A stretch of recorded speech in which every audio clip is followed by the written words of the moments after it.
The Great Thinker, The Life of Ibn Khaldun.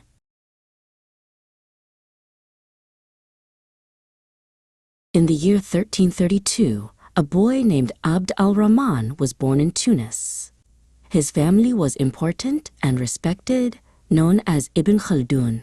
Even as a child, he loved to read and learn everything he could. He was taught that history was more than just stories of kings. History was the story of people.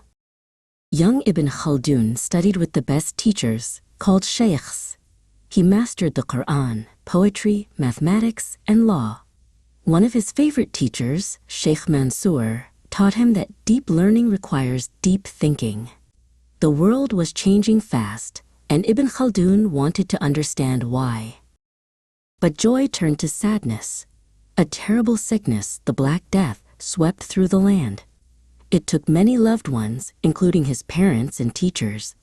This tragedy showed Ibn Khaldun how fragile life was, and how quickly societies could crumble under pressure. After his studies, he entered politics. He was very smart and quickly became a secretary and later a vizier, advisor, to rulers across North Africa.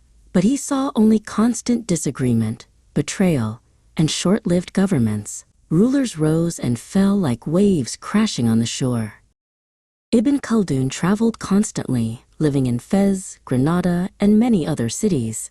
He was always caught in the middle of battles and intrigues. He realized that true understanding could not come from running politics. It had to come from watching them. He needed quiet time to think. Finally, in 1375, he found peace in a remote place called Qalat ibn Salama, the castle of Ibn Salama. It was far from the noise of the courts. Here, he locked away the distractions of the world and focused only on his great question: how do civilizations really work? For 4 years, he wrote his masterpiece, Al-Muqaddimah, which means the introduction. This book was not just history. It was the birth of a new science. He wrote that historians must look beyond battles and dates. They must study the fundamental rules of human society.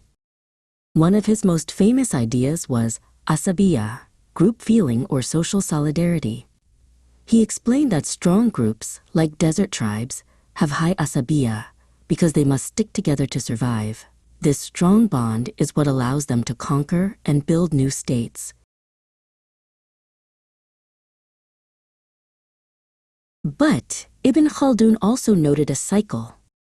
Once a new state is built and cities grow rich, the asabiyya gets weaker.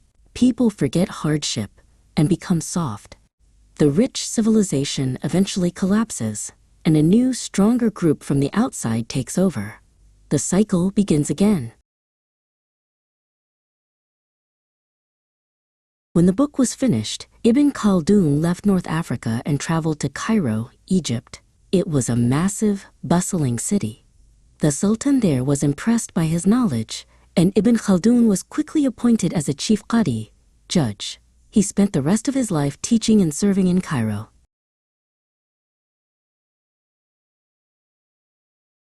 In 1400, a terrifying conqueror named Tamerlane, approached Damascus.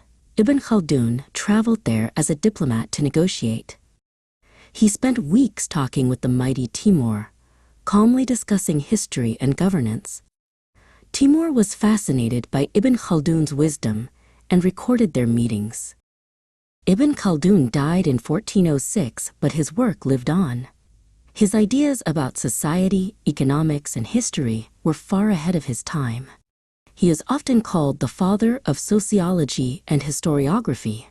He taught us that to understand the future, we must first understand the patterns of the past.